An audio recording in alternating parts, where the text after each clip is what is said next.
Sedikitnya kekerasan seksual menimpa 45 mahasiswa di 2 kampus. Assalamualaikum warahmatullahi wabarakatuh. Kami dari kelompok 11 ingin mempresentasikan bagaimana HAM terhadap anak dan perempuan.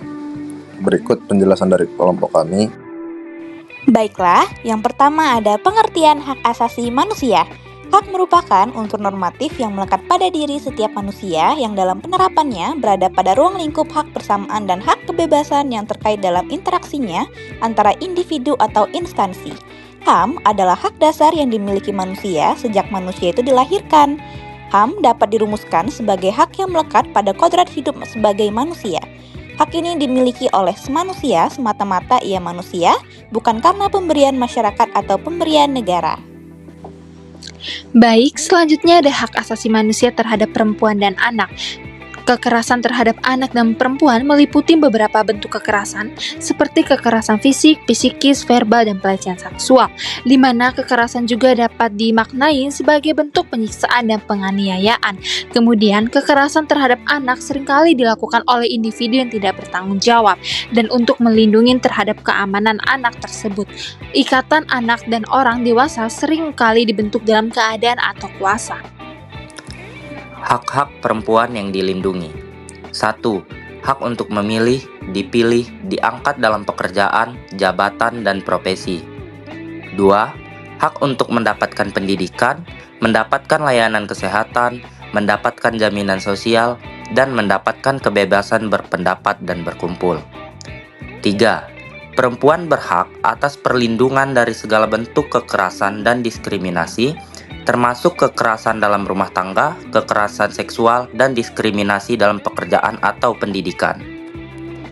Selanjutnya ada dasar hukum HAM tentang perlindungan perempuan dan anak. Undang-Undang Dasar 1945 Pasal 281 Ayat 2 yang mengatur hak untuk bebas dari perlakuan diskriminatif.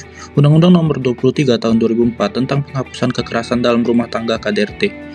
Undang-Undang Nomor 7 Tahun 1984 tentang pengesahan konvensi penghapusan segala bentuk diskriminasi terhadap perempuan CEDAW, Undang-Undang Nomor 26 Tahun 2000 tentang Pengadilan HAM, Undang-Undang Nomor 39 Tahun 1999 tentang Hak Asasi Manusia.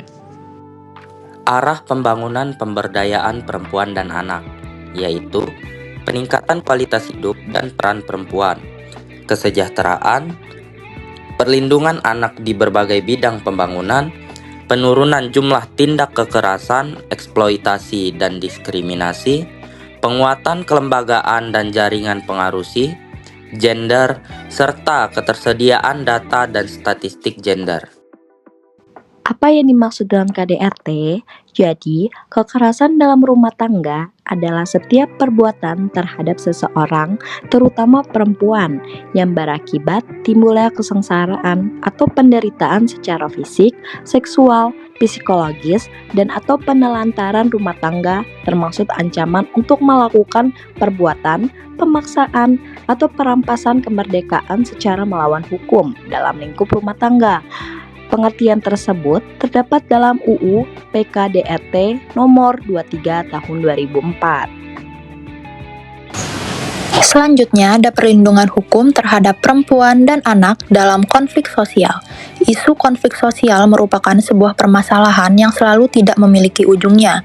Sejak periode awal sebelum kemerdekaan Indonesia, telah tercatat puluhan hingga ratusan insiden konflik sosial yang terjadi di berbagai wilayah di Indonesia.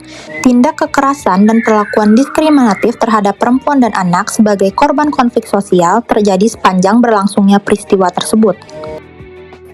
Berikut beberapa contoh isu sosial di Indonesia. 1. Konflik daerah operasi militer DOM di Aceh hingga konflik antaragama Muslim Kristen di Ambon dan Poso. 2. Konflik pada komunitas Ahmadiyah di Sintang dan Mataram. Dan 3. Konflik di daerah sempit yang terjadi antara suku Madura dan Dayak.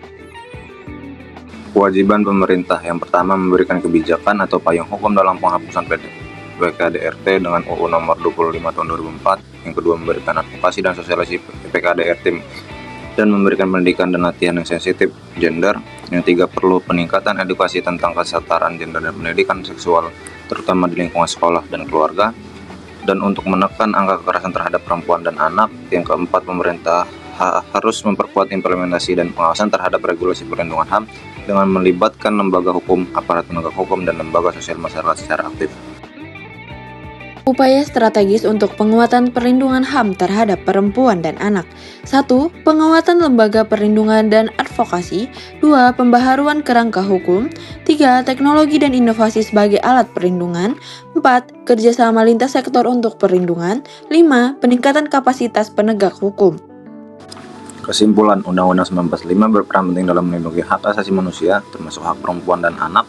Perlindungan hak ini mencakup berbagai aspek seperti hak untuk hidup, tumbuh, dan berkembang.